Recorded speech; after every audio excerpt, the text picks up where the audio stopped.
Hello, everyone on YouTube. We will be getting started in just a moment.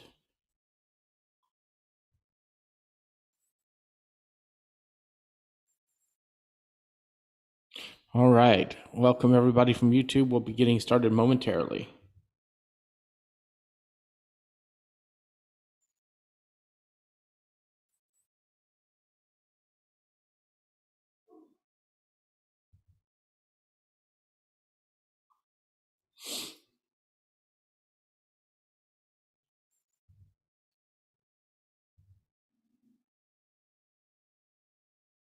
All right. I'm now recording to the computer. Everything is good to go. Let me get my speech chat going because that would be useful.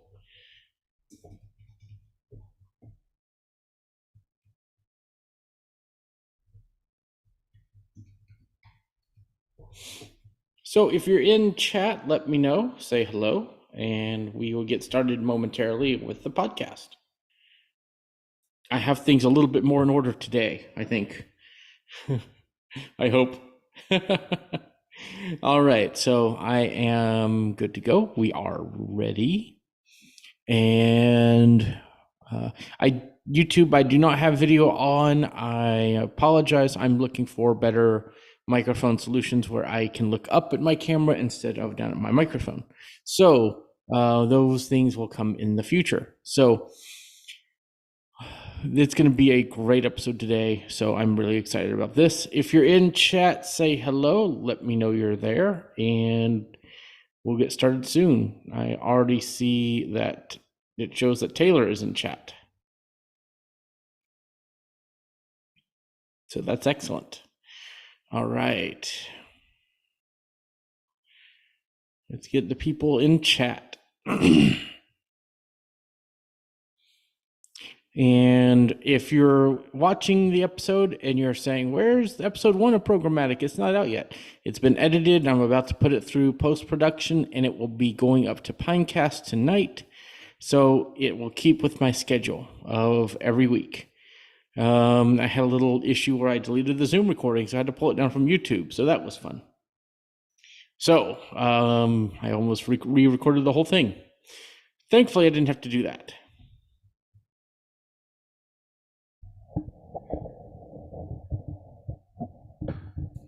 So again, if you're in chat, say hello. Let me know you're there, and let's talk about some code. All right. So today we're going to be talking about different resources that you can use, where you can go to, we talked about this kind of summarized last time, but we're going to talk about resources. So, all right. 3, 2, 1. Hi, and hello, everyone. Welcome to another episode of Programmatic. I'm Michael Doise, and we're here for another episode of the show, and it's great to be back again. I'm really excited to yet again be doing this podcast with you all. So thanks for tuning in if you're tuning in podcast or on YouTube. It's good to see you here. And, we have a great show lined up for you today. What we're going to be talking about today is kind of continuing where we were last time, and that's with getting started. And I think one of the biggest things that people have a hard time with is finding resources for getting started with code. And so that's what we're going to talk about today, is how to get your foot in the door, how to get started with programming, and where to begin, what resources you can use to do that, and ways to get involved in the community. And, if, like I've said, if folks are in chat, please feel free to say hello on YouTube, and we will go from there. So getting started in programming is, kind of difficult. I've been programming for a long time, and whenever I started whenever I was 9 or 10, I couldn't even figure out how to find Quick Basic or QBasic.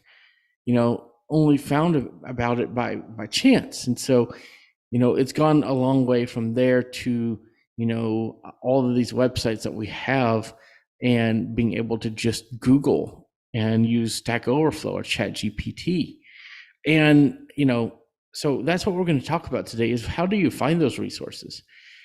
This is a good time here to do our first challenge resolution. What's the solution to the challenge? And, we're going to talk about those in 3 different languages, typically Swift, JavaScript, and Python. Those are the 3 languages I work with. If you have a request for language for a solution, let me know and we'll do that. And so I'm going to let our good old friends with 11 Labs Premium Voices give us the solutions to the Swift and now to the JavaScript and now to the Python. So my apologies to folks on YouTube. Those come in at production time. So the voices are not present at runtime. So or compile time. So you have to get those at runtime. A little programming humor for the show there. So thanks for listening. And if you have an idea for a challenge, please feel free to submit that and we will put that in. And if you have solutions, we will put those on the next episode of, the best solutions. So, this is episode 2. And, today we wanted to, like I was saying before, talk about resources. And, we talked about several resources last time. And there are resources that are better than others out there. As I was going through my programming journey, I used one called lynda.com, and that became LinkedIn Learning. LinkedIn Learning has changed from lynda.com, and I don't know if it's for the better or for the worse, but it is what it is. So they have great courses. A lot of their catalog is still the same, a lot of the same teachers. So it's a good way to get started. They have great classes and tutorials on getting through things. And the cool thing is that they have bite-sized videos. And I just want to stop here and say that none of these platforms sponsor our episodes, so just keep that in mind. So that is, I'm just talking about resources that I've used. LinkedIn Learning has been a great resource. I personally feel like their courses do not update often enough for some of the things that I would like to see. So it's a good way to get started, good way to learn a new language, but I feel like YouTube and places like that are going to be where you go to get current content. And the reason why that's important is for things like UIKit, which is great to learn for iOS. That is a monolith. It has been there for ages. It was there since the ancient times. It will be there. So LinkedIn Learning is a great resource for that. Whereas like something like Swift UI or maybe Jetpack Compose for Android, that may be a little more of a long-term topic that may be there now. So that might not be as much of an issue. Whereas like Swift UI came around in 2019 and there's only been 1 or 2 courses on it on the LinkedIn Learning. So those are all things that you want to consider when you're doing this. So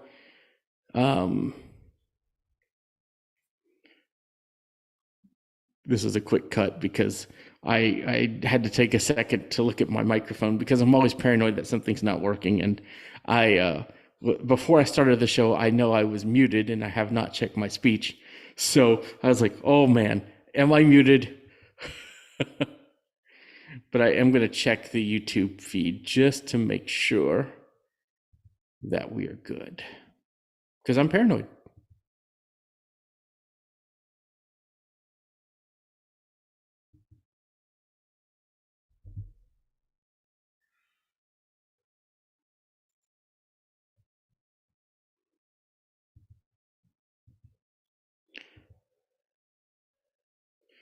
We're going to hold here because Apple is terrible sometimes about setting your sound device.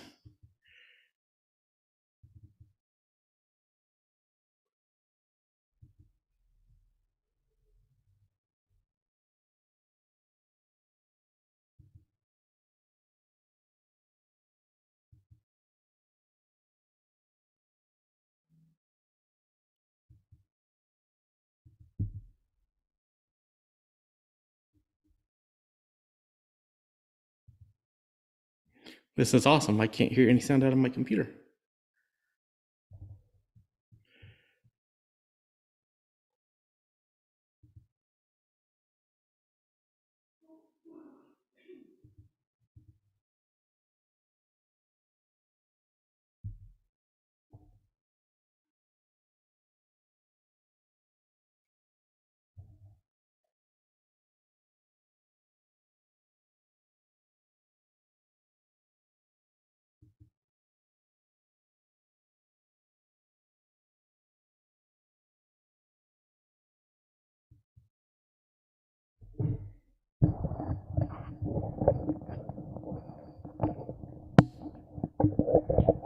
Well, that would help.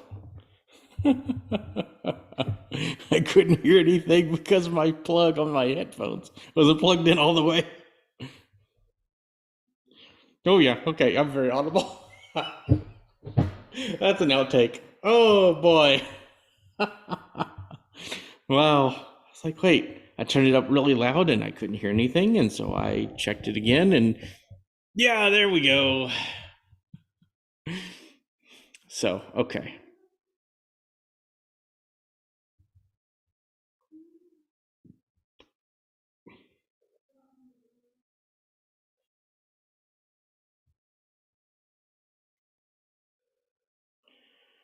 So we do have chats, a lot of chats from Taylor. So um, thank you for letting me know I'm fine, even though I couldn't hear it.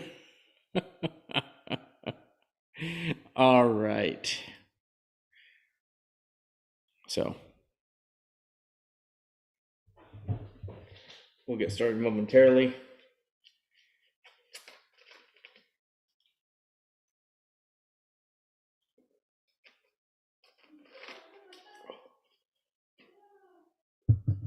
What's up, Taylor? Oh, yes. Totally laugh worthy. Okay.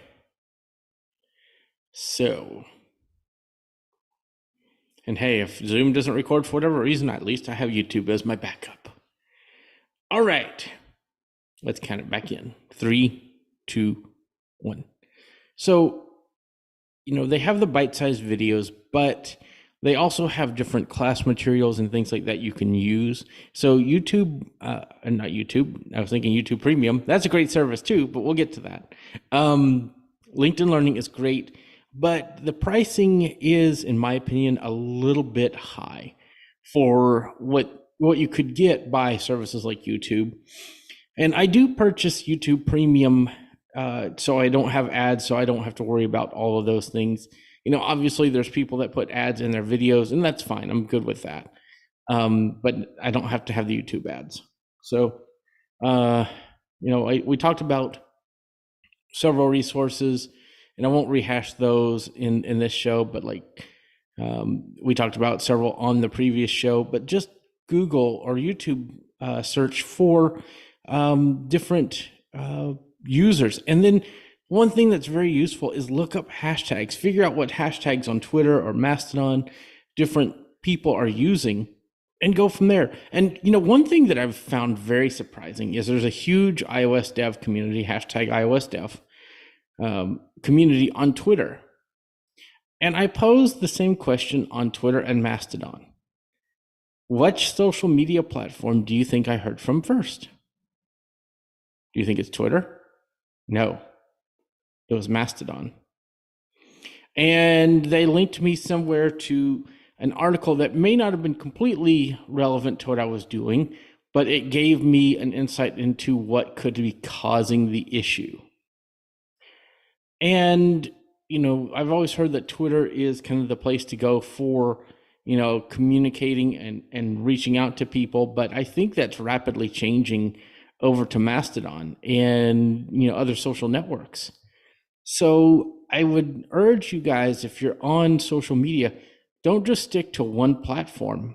Use multiple platforms for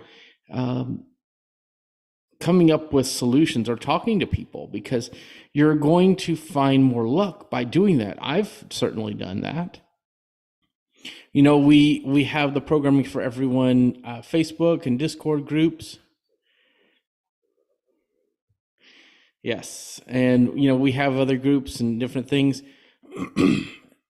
So I think it just depends on what your community is. And so your hashtags are going to be very useful for communicating with your communities on these different platforms. So do some research, figure out the best hashtags, and follow those hashtags. There's ways of doing that. I don't know if you could follow hashtags in the Twitter app. Does anybody in chat know that? Is that something you could do? I know clients allowed you to do that, but I don't, since there's no third-party clients anymore, I don't know that that's doable. So if anybody out there in chat or would like to leave something in the comments about that on the YouTube video, that would be great. We talked about YouTube, and, we have several resources that we mentioned. There's loads, reading books. Reading books is always a good way to get programming knowledge. And so looking out there, there's loads of books in the iBooks app on Apple, Amazon, Kindle, all kinds of places. Taylor says she thinks you can follow hashtags, but she's not sure how to do that. There's loads of resources out there on different platforms. One book that I recommend anybody read is the Take Control of Shortcuts book from Rosemary Orchard. If you want to just kind of get started in how programming works, it's a great primer on the Shortcuts app and gives you a lot of fundamentals of how programming works. So it's a kind of a way to get your foot in the door. And then there's books like the Swift manual is in iBooks, and so there's books on Java, SQL or SQL, if you rather, and other languages out there. So it just depends on what you're interested in. The next thing is that there are training platforms where you could actually get classes. Some examples of this are Udemy. There is Take Lessons. There is Wyzant. So all of these places you can actually get lessons from a developer on how to learn or how to program in a language. Of course, it will just depend on the person's skill level of who you get and what you can learn. But those things are good to look at too. Another really good resource that I know several people have used is there are Discord communities that spring up around learning a certain thing. So we've talked about free Code Camp and Codecademy in the previous episode of the show. They have Discord servers. So that's some ways that you can look at this as well, is joining Discords and talking to people. Those are great communities as well. Sometimes a Discord server can be a little overwhelming with the number of people, so I get that, but it's just learning how to manage that and those kind of things. Taylor said Take Lessons has group classes, so that's another good thing to look at. Of course, you could look at Craigslist and get like somebody that's a developer from there to help you out, but there's some goods and bads with that, so keep that in mind. There are always so many different things that you could look at that we haven't even mentioned, and resources that I'm probably even forgetting about. Every time I do this podcast, I always have to clear my throat a lot. It's kind of annoying. So keep those things in mind when you're going out there and trying to learn to code. If you're using iOS programming, there is an app called the Swift Playgrounds app, and it uses little games to kind of walk you through the essentials of programming in Swift. And these games are accessible. You have to do a lot of memorization. So the Swift Playgrounds app is another way to learn some programming fundamentals, and it's very fun and accessible, so blind users can use that as well. Taylor Arndt said in chat that you can hire people on Upwork to train you as well, and that's another great resource. I'm sure there's also resources on Fiverr and places like that. Of course, that involves a little more money than going out there and doing it, on your own. But those are options if you want to go that route. Okay, so the next thing I want to talk about is articles. There's a lot of blogs out there, and yes, and Taylor mentioned Code with Chris is a great YouTube channel. I mentioned that last time, so check that out. Fireship as well. Some things that you might want to look at are blogs and newsletters. And like for iOS, I'm a very iOS focused person. If you can't tell, I love it. There is the iOS Dev Weekly newsletter where they have different topics and things that they talk about. There's also Paul Hudson does Hacking with Swift as a website where you could go and learn Swift. He also has articles. I did not realize that he updates his articles for the new versions of Swift when they come out. So that's very useful information. There's also, and I always can never say this name right, Ray Wunderlich, who does iOS and Android content, and they also have a paywall that you can go through and learn a lot more advanced topics than just the beginner tutorials. Yes.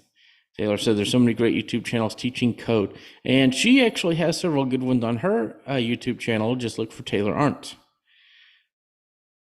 Amongst all the other finance content that she does. So, there's great places to go out there and learn.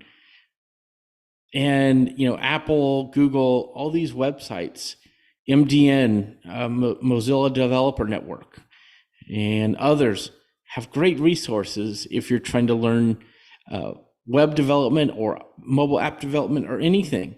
W3 Schools is a great website for web development. I've used it several times. Stack Overflow. It's going to be fun writing all these things down in the show notes because there's so many great resources that you can get. And I highly recommend that you look at all these depending on what your interest is. And when we go to classify all these resources in the show notes, we will classify them by programming language or topic. So you have no worries of being like, oh, there's just this big blob of links here. Don't worry about that. We will have you covered. Yes. Taylor said, let's not forget ChatGPT. ChatGPT is a great resource. Like we said last time, it's maybe not the most ChatGPT may not be the most accurate resource, but it can give you inspiration to go on. So again, a lot of these resources we covered on the introductory episode of the show. So go back and check that out, and we will, talk more about resources as we go along. But I think this is going to be a kind of a shorter episode today. And we're going to go ahead and go to the next challenge. And that challenge is to create another console application. And what we want to do in this one is to create a input statement that will take an input and, ask for the name and age and a few other questions, however you want to put, and do some conditions on the age. See if you can do, check if a person's a certain age or younger or older. And I'll give an example of that next time and print out the information based on their age. Maybe combine some strings, all that kind of stuff. And if you need help, just email me at mikedoies@icloud.com and we'll talk about it. Or, we have our Programming for Everyone Discord, and we have our new website that I'll be working on. And we have our Facebook group and everything in between. We even have a WhatsApp if that's what you're interested in. So all of those things will be coming. We'll have those in the show notes. So that's going to be another episode of the Programmatic Podcast. I really enjoy doing these, and we'll be back next week with another great programming content-based episode, and we'll see you next time. Bye, everyone.